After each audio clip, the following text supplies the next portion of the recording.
Readings of Almighty God's words on the pursuit of the truth.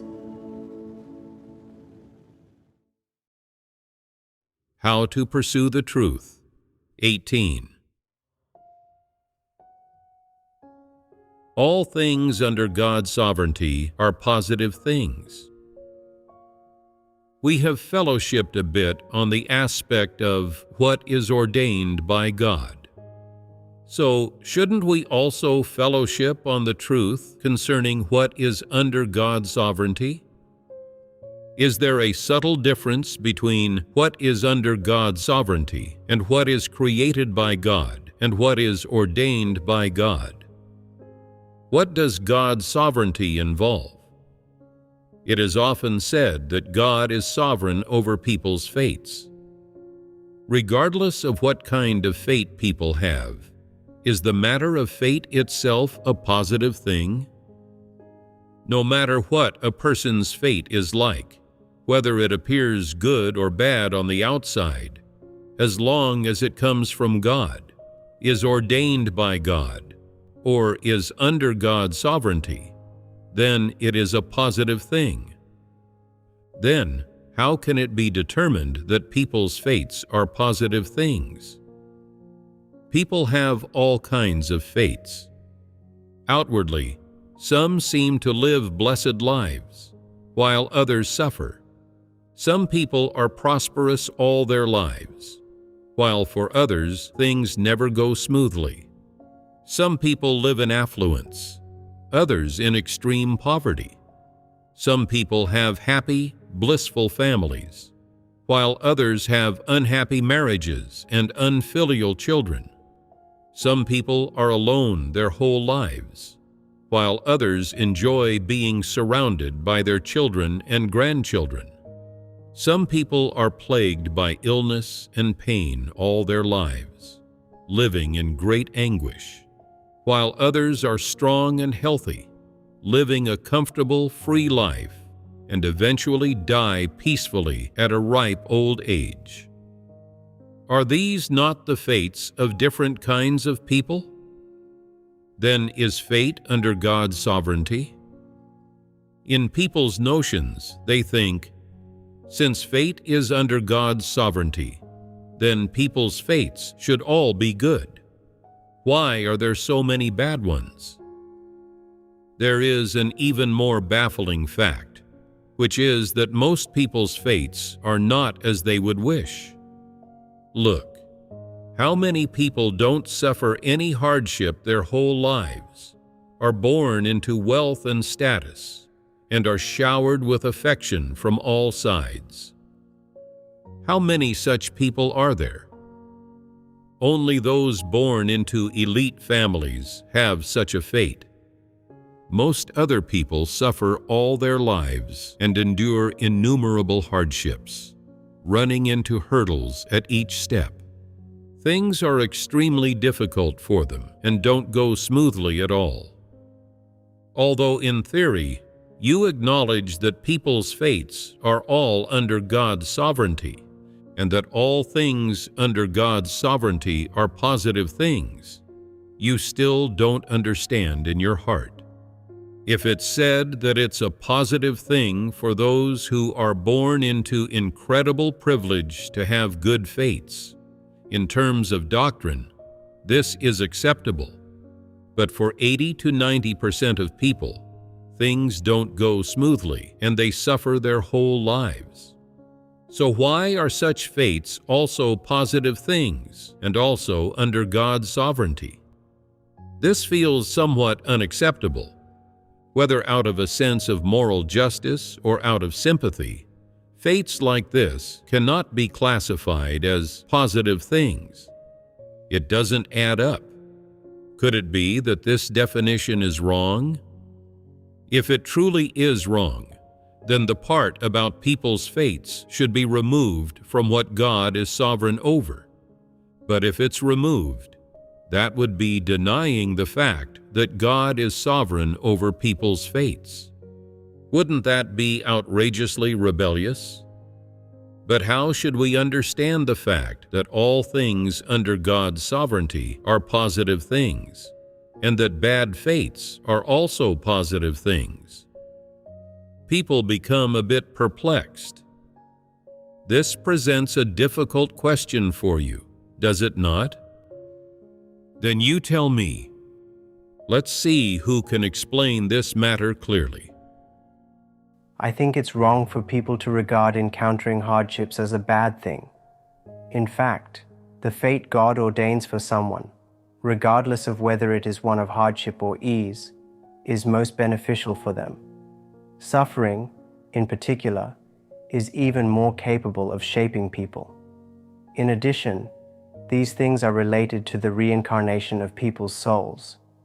Perhaps because of evil doing in their previous life or some debt owed from their previous life, one must suffer in this life to repay it.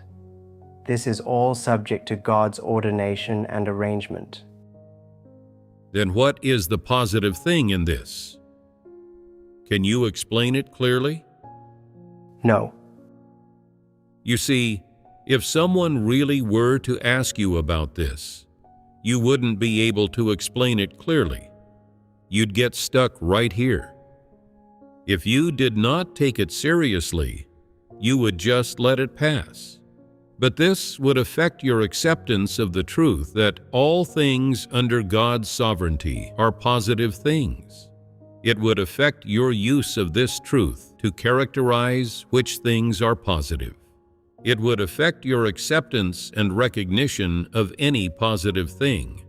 And it would also affect your attitude toward all things within the scope of what is under God's sovereignty, which, of course, involves whether you accept or condemn them. This issue is very serious. If you can't see through the matter of fate, you are likely to regard it as a negative thing and characterize it as such. But people's fates are under God's sovereignty and are ordained by God. If you characterize the fates of people, which God is sovereign over and has ordained, as negative things, what is the nature of this issue? This is condemning God and blaspheming God. In human terms, it means you've committed a great sin. So go and confess your sins immediately. We won't say much more about this. We just fellowshipped on all things under God's sovereignty are positive things, and we mentioned people's fates. Although the scope of this content is vast, it is also very specific. It relates to the life of every person and all of mankind. People's fates come in every different kind, but the fates of most people, as people see it or as experienced by themselves, can be described with one word: ill-fated. Ill-fated means one's fate is full of rough patches and frustrations. Such a person lives a particularly difficult life, and most of the time things don't go as they wish. Regardless of whether one is subjected to smooth or rough experiences, regardless of what they see or come to realize, one undeniable point is that although the vast majority of people find their fates to be not as they wish, everyone's fate is under God's sovereignty. This should never be denied. Since God's sovereignty over people's fates has produced such a reality that is difficult for people to accept, it is necessary to fellowship on what the principles and root of God's sovereignty over people's fates are, and what God's motive is in holding sovereignty over people's fates. That is, why God holds sovereignty over people's fates in this way, and why He arranges such fates for people.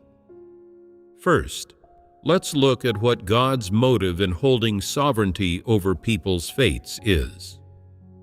Do people come into this world to muddle through or to fritter away their time? in terms of God's motive in arranging people's fates. It is not for them to come into the world to just stroll around a bit like walking corpses and be done with it. Rather, it is for people to live in the flesh and experience life, and to go through all sorts of living environments, as well as different circumstances in various periods.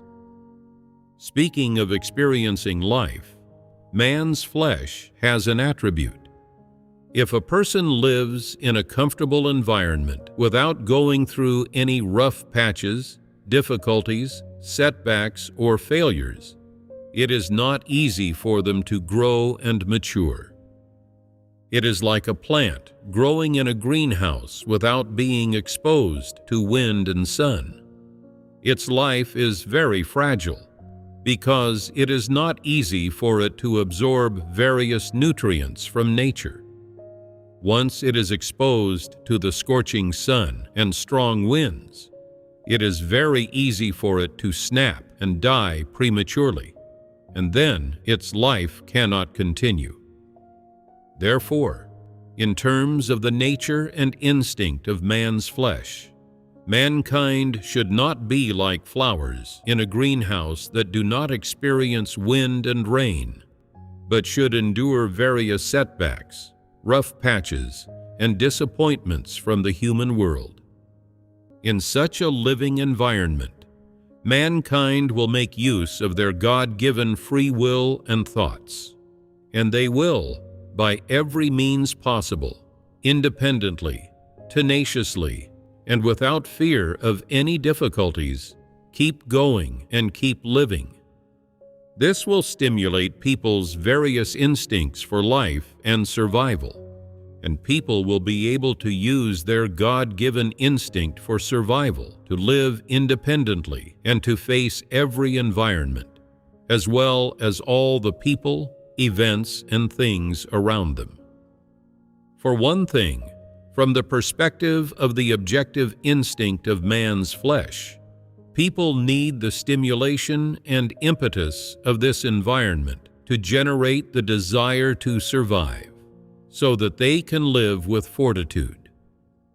On the surface, living like this seems difficult, but amid the stimulation and blows of this environment, people develop a stronger desire to survive, and so they will keep going, and they will gradually grow into maturity, gradually adapt to living with others, and become less fragile, having instead perseverance, endurance, and tenacity, being able to remain unafraid of any difficulties.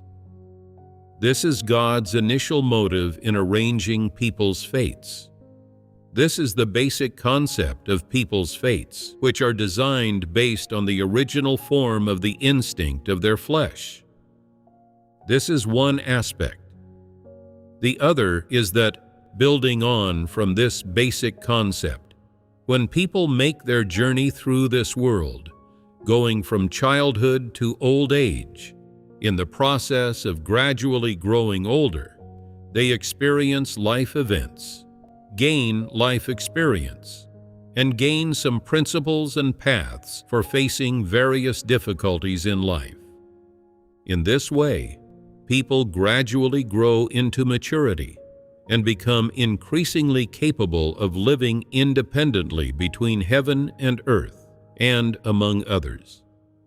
They will not be so fragile, and they will not feel discouraged or disappointed, or even feel that there is no hope in living when they encounter a little setback or failure.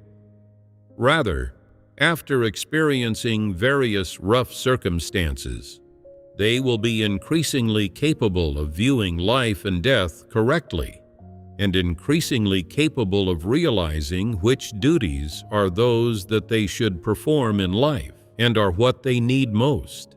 And in this way, they will feel increasingly at ease in life. In this process, people gradually grow into maturity. That is, they gradually get to the point of not fearing hardships and danger, not fearing death, and not fearing any difficulties. At first, when people are young, they cry and are unable to sleep when they hear some unpleasant and heart-piercing words or encounter a little difficulty or setback and feel there's no hope in living. Gradually, they reach the point where they have a certain amount of immunity and resistance in their hearts. When they hear heart-piercing words and encounter difficulties, and they no longer feel there's no point in living, nor do they think of death.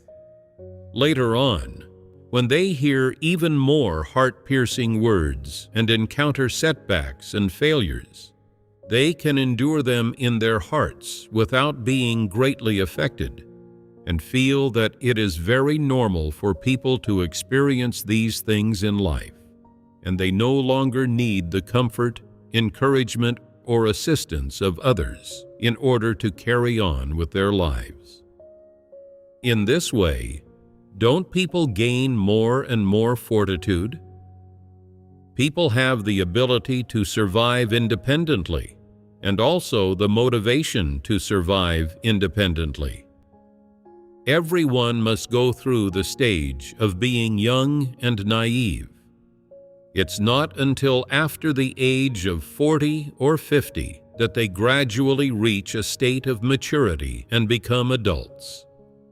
Even if someone hasn't started a family, built a career, or become a parent, judging from what they've gone through in life, from the words they speak, and from the realizations, understanding, and attitude they have toward their life, toward living, toward the difficulties they face, and toward things that go or don't go as they wish, you will find that this person has grown up and matured.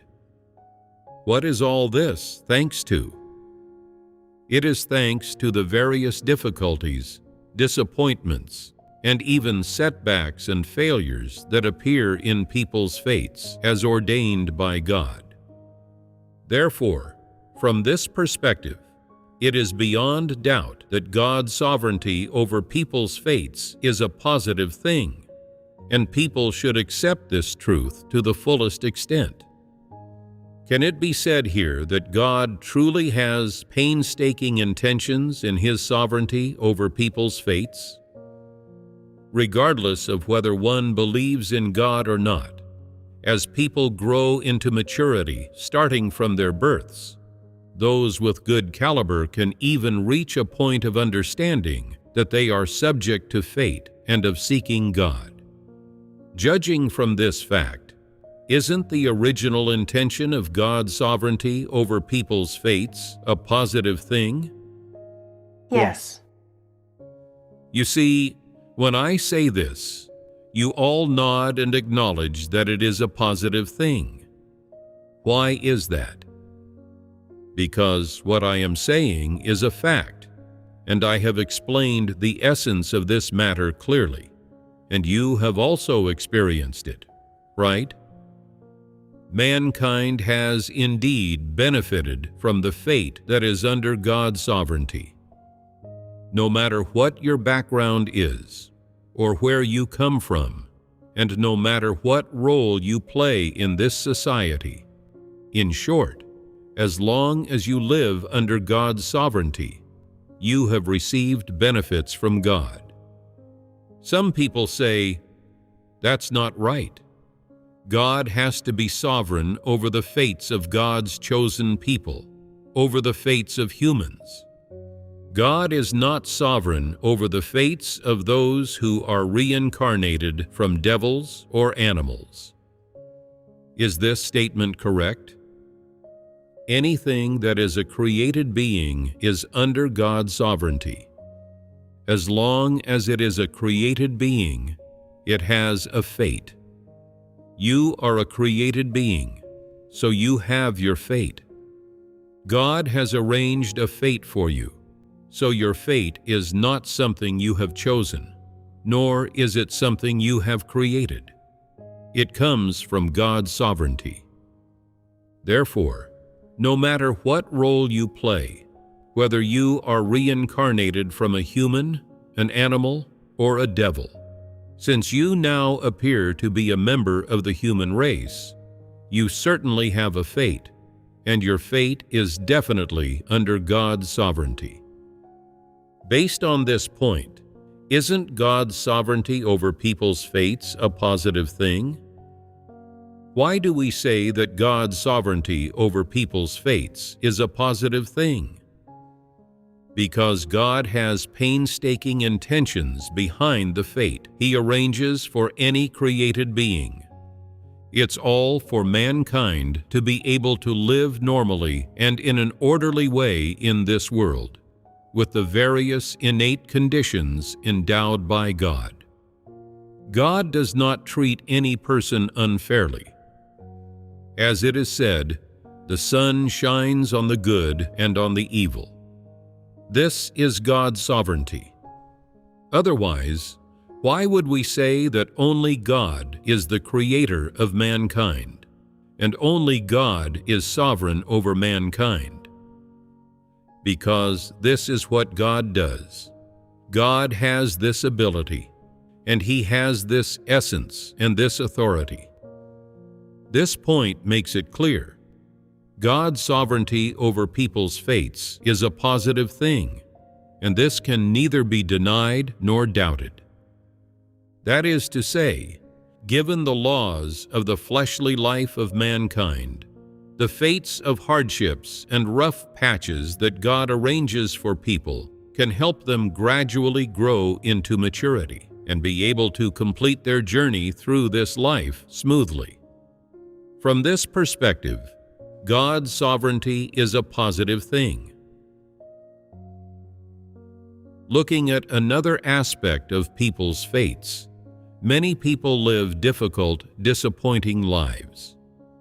They don't appear to have done anything bad, but it seems they're being punished. For example, some people lose their fathers in their youth, their husbands in middle age, and their sons in old age, their families torn apart by death. Some have accidents, such as car crashes or plane crashes. Some have disabilities. Some are blind, some are deaf, and some have lost arms or legs. Some are reduced to abject poverty from being cheated, and others spend their whole lives repaying debts. When these various unfortunate things befall people, many say, "Heaven is unfair. This doesn't seem like something heaven should do. If God is sovereign over people's fates, how could He make them so miserable? How could He let innocent people suffer such blows and encounter such misfortune?" If people look at it from the perspective of the Creator's original intention in ordaining people's fates, the Creator's intentions for mankind are painstaking, and God's sovereignty over people's fates is a positive thing. But when some special things happen in people's fates that seem tragic from the perspective of the conscience of humanity, people can't wrap their heads around why God's sovereignty over people's fates is a positive thing, and they can't figure out what's going on. Many people believe that there are unfair aspects to the Creator's arrangement of people's fates, and feel it doesn't quite make sense to say that all things under God's sovereignty are positive things. Therefore, some people have come up with a common saying: those who build bridges and repair roads end up blind, while those who do many evil deeds are blessed with big families. Some people say, "This is unfair. Building bridges and repairing roads is accumulating merit and doing good. People who do that should have big families and be very wealthy. How could they end up blind? Could it be that such a fate is also under God's sovereignty and is also a positive thing? This doesn't make sense. If people don't understand the truth and don't have knowledge of God, They really can't figure out or make sense of these things. Non-believers always say, "Heaven cherishes living things."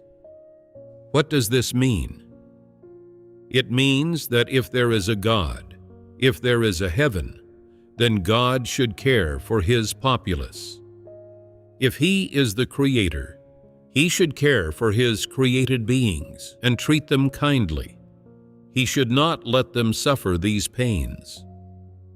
As people see it, if mankind lived under the power of Satan and devils, it would be understandable that they may suffer these pains.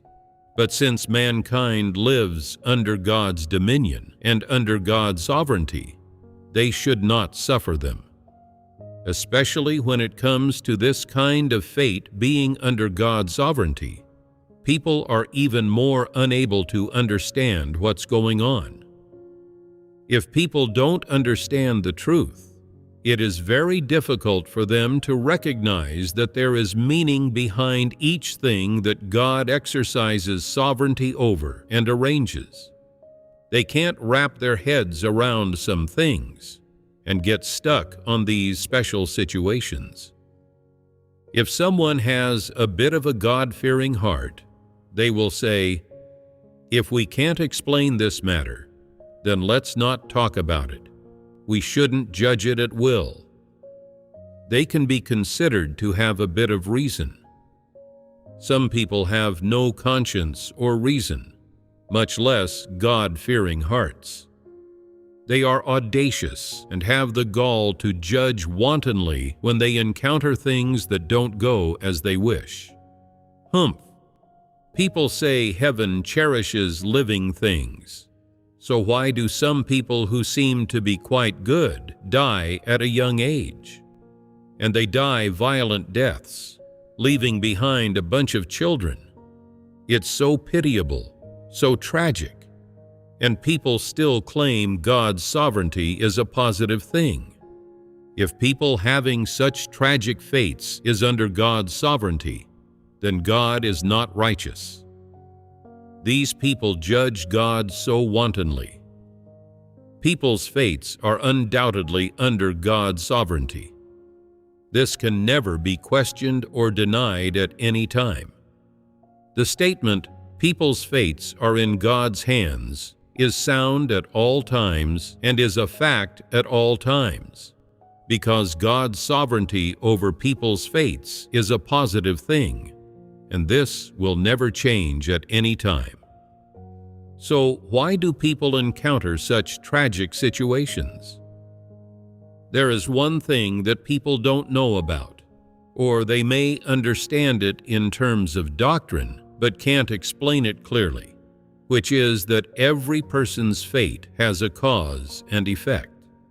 What kind of fate you have and what things you suffer in this life may be the effects of your previous life, and may also become causes in your next life.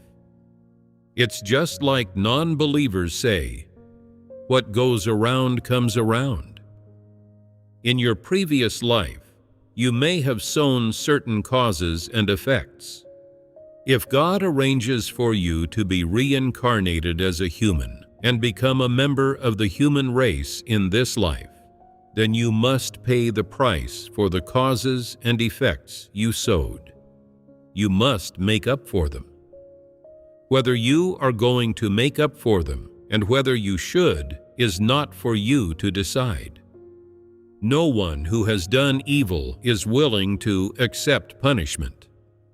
Only the Creator can arrange this matter, has the authority to do this, and of course, has the power to do this. So what is the Creator's principle in doing this? It is to reward the good and punish the evil.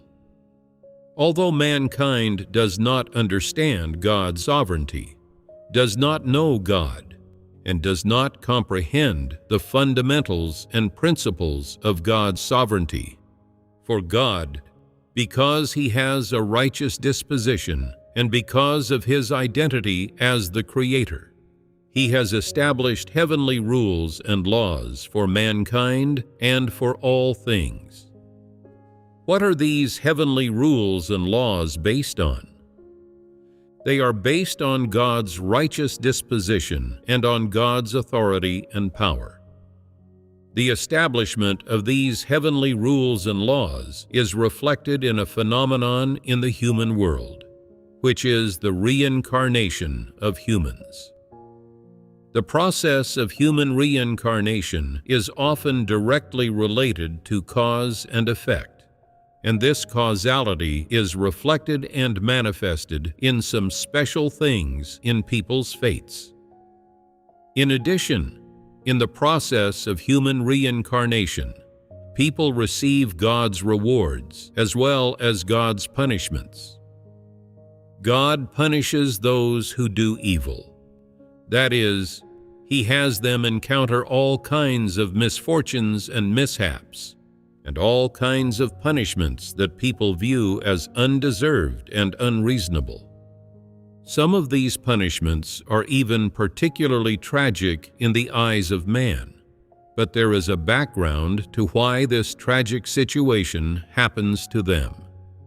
It is not something that God has inflicted on them for no reason, but a punishment they must suffer because they have done a myriad of evil deeds. When people can't see through the ins and outs of this matter, they talk nonsense and complain about heaven and God, which is very stupid. So what's the situation with those who enjoy God's grace? Because they accumulated merit and did many good in their previous life, many things that benefited mankind, and many things that did not earn them condemnation, but rewards according to God's heavenly rules and laws. They enjoy many blessings in this life. Let me give you an example. Say there's a woman born into a happy family. Although the family is not very rich, it has many male children and no female children, and God arranges for her to be in this family. As soon as this baby girl is born, she becomes the apple of the family's eye, so precious that they seem afraid to even breathe near her for fear of harming her. This girl is beautiful, smart, and lovely, and her parents and elders all like her. Her whole life is smooth sailing. No matter what she does or what difficulties she encounters, there are always nice people to help her, and all her difficulties are resolved easy as pie. She has no worries and lives a relaxed, happy life. She is truly blessed. What's going on here? Is the Creator partial to certain people? Then why can some people enjoy such great blessings? It is stipulated in the heavenly rules and laws that a certain type of person who has done things that are beneficial to mankind should be rewarded, and she may be one such person. Having received the reward from the Creator, she enjoys such great blessings in the human world. She never has to worry about food and clothing. Wherever she goes, there are nice people to help her, and wherever she goes, people like her. Even when she is in her 40s or 50s and her children are grown up, her parents still treat her as the apple of their eye. Anytime they have something good, they save it for her. Others are envious when they see her enjoying such blessings, and some feel it's unfair because they cannot enjoy such blessings. If you also want to enjoy such a fate arranged by the Creator and enjoy such luck and blessings as she does, then you should also accumulate more merit and do more good. And you should also do more of the things that are stipulated by heaven as accumulating merit and doing good. Then you'll also be able to enjoy such blessings. What does this phenomenon, this fact, tell people? No matter what kind of fate a person has in the human world, whether they enjoy blessings or encounter mishaps, whether their whole life is smooth or they encounter many misfortunes and calamities, it has a certain relationship with their past and present lives.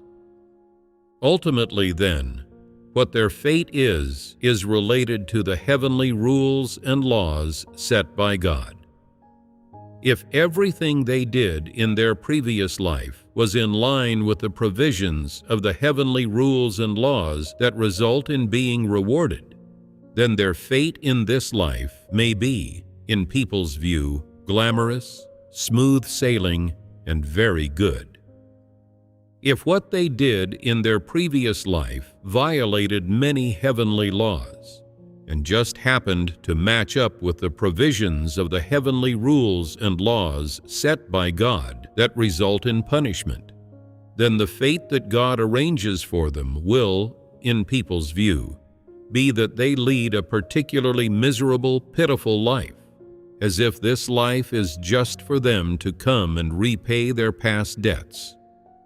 They never enjoy any good food or clothing, and no one likes them or cares about them. They feel it's because of their rotten fate that they suffer so much in this life. It's not until they believe in God that they understand that a person's whole life is ordained by God. When they recognize that God ordains things, it becomes easier for them to submit to God, and they become much more well-behaved and no longer fight against their fate. Before, they felt defiant inside. What bad things have I done? I have a clear conscience in this life. I've never harmed anyone. Why have I encountered such a fate? Heaven is not fair. After accepting God's work, they understand.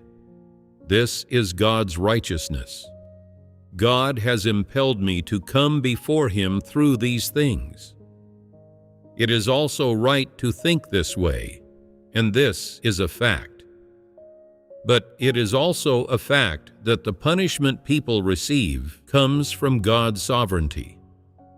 What does all this, the cycle of causes and effects, punishing the evil and rewarding the good, and the heavenly rules and laws, come down to? Behind it all is God's righteous disposition. God's righteous disposition is sovereign over it all. Therefore, even when all sorts of things that are not in line with people's notions, tastes, or wishes appear in their fates, the matter of God's sovereignty over people's fates remains a positive thing. Doesn't this make sense? Out of your human kindness, when you see people suffering, you think, that person is so pitiable. I can't bear to see anyone suffer, and I can't bear to see evil people bullying others. Some people are always bullied in this life. What's the reason for that? It's because in their previous life, they always bullied people and harmed quite a few people. So in this life, they have to be bullied themselves.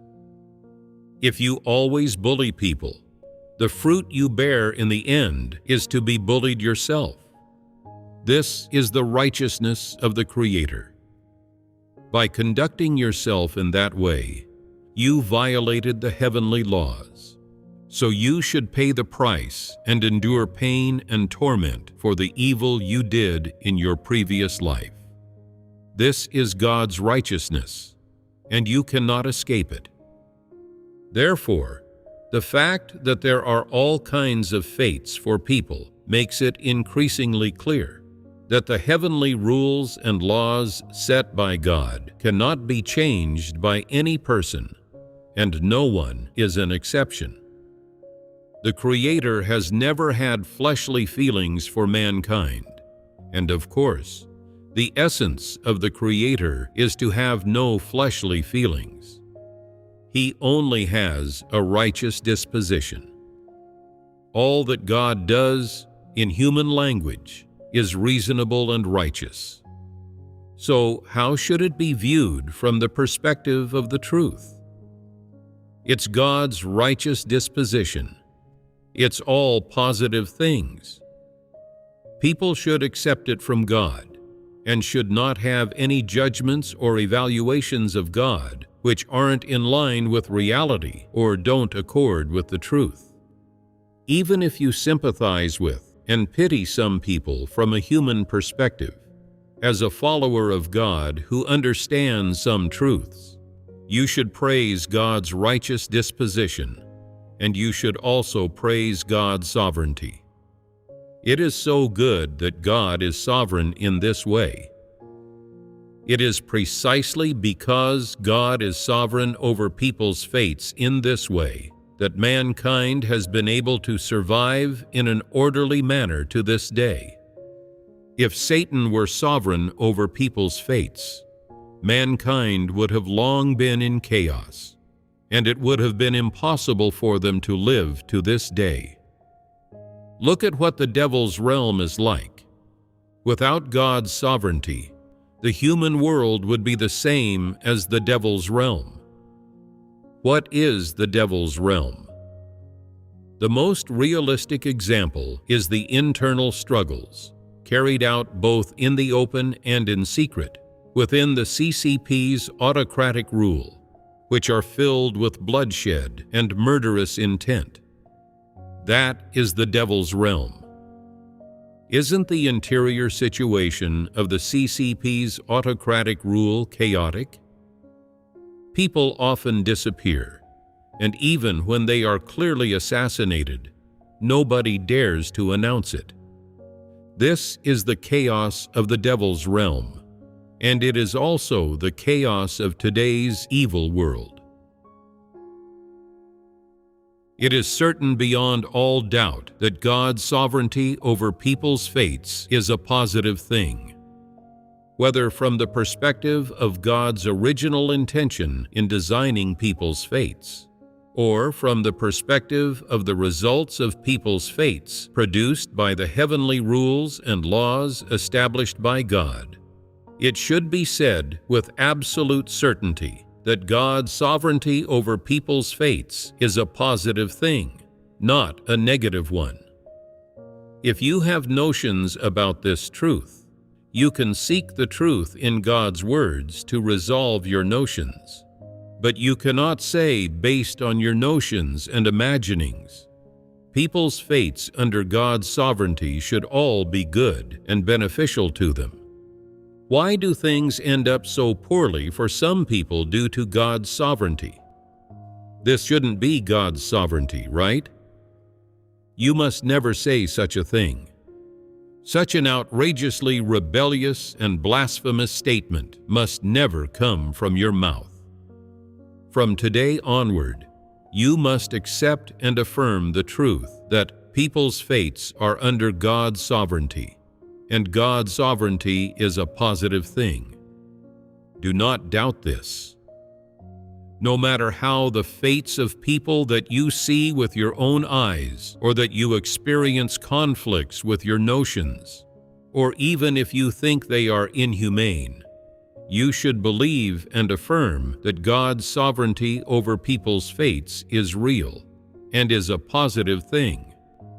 This point cannot be doubted. Has this truth been fellowshipped clearly? This is a very crucial issue in knowing God, and it's been resolved, right? Then let's end our fellowship here for today. Goodbye.